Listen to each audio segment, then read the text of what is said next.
প্রিয় দেশবাসী, আসসালামু আলাইকুম।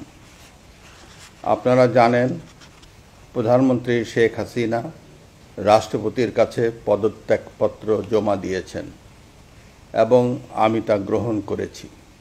প্রধানমন্ত্রীর পদত্যাগ ও বৈষম্য বিরোধী ছাত্র আন্দোলনে সৃষ্ট পরিস্থিতিতে বঙ্গভবনে 3 বাহিনীর প্রধান এবং বিভিন্ন রাজনৈতিক দলের নেতৃবৃন্দ, সুশীল সমাজের প্রতিনিধি ও বৈষম্য বিরোধী ছাত্র আন্দোলনের কয়েকজন সমন্বয়কদের সাথে আলোচনা হয়।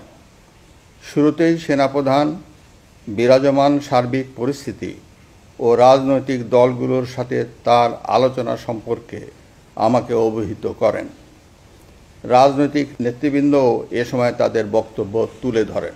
সভায় বৈষম্য বিরোধী ছাত্র আন্দোলনের নিহত শহীদদের স্মরণে শোক প্রস্তাব গৃহীত হয়। এছাড়া জরুরি ভিত্তিতে একটি অন্তর্বর্তীকালীন সরকার গঠনের সিদ্ধান্ত নেওয়া হয়। সকল দল ও অংশীজনদের সাথে আলোচনা করে গঠিত অন্তর্বর্তীকালীন সরকার যত দ্রুত সম্ভব নির্বাচনের ব্যবস্থা করবে। বৈষম্য বিরোধী ছাত্র আন্দোলন ও বিভিন্ন মিথ্যা মামলায় আটকসহ সকল বন্দীদের মুক্তি দেওয়া হবে। বৈষম্য বিরোধী ছাত্র আন্দোলনের নিহতদের পরিবারদের ক্ষতিপূরণ প্রদান ও আহতদের সুচিকিৎসার প্রয়োজনীয় সকল সহায়তা দেওয়া হবে। সর্বসম্মতিক্রমে বিএনপির চেয়ারপারসন বেগম খালেদা জিয়াকে মুক্তি দেওয়ার সিদ্ধান্ত নেওয়া হয়। প্রিয় দেশবাসী, আমি দেশের আইন শৃঙ্খলা পরিস্থিতি স্বাভাবিক করতে এবং লুটতরাজ ও ধ্বংসাত্মক কর্মকাণ্ড বন্ধ করতে রাজনৈতিক দলগুলোর প্রতি আহ্বান জানাচ্ছি। জনগণের জানমাল ও রাষ্ট্রীয় সম্পদ রক্ষায় সশস্ত্র বাহিনীকে কঠোর পদক্ষেপ নেওয়ার নির্দেশ প্রদান করছি।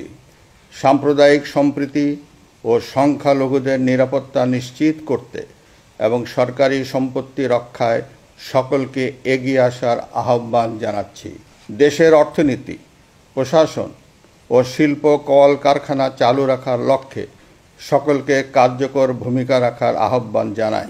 এছাড়া যারা হত্যা ও সহিংসতার সাথে জড়িত নিরপেক্ষ তদন্তের মাধ্যমে তাদেরকে আইনের আওতায় আনা হবে।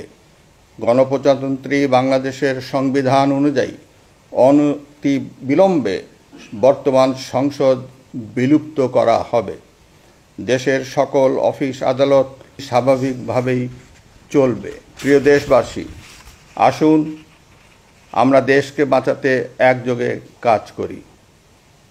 পারস্পরিক হিংসা বিদ্বেষ ভুলে ও প্রতিহিংসার ঊর্ধ্বে উঠে দেশকে এগিয়ে নিতে নিজ নিজ অবস্থান থেকে ভূমিকা রাখার জন্য আমি বিনয়ের সাথে আপনাদের প্রতি অনুরোধ করছি।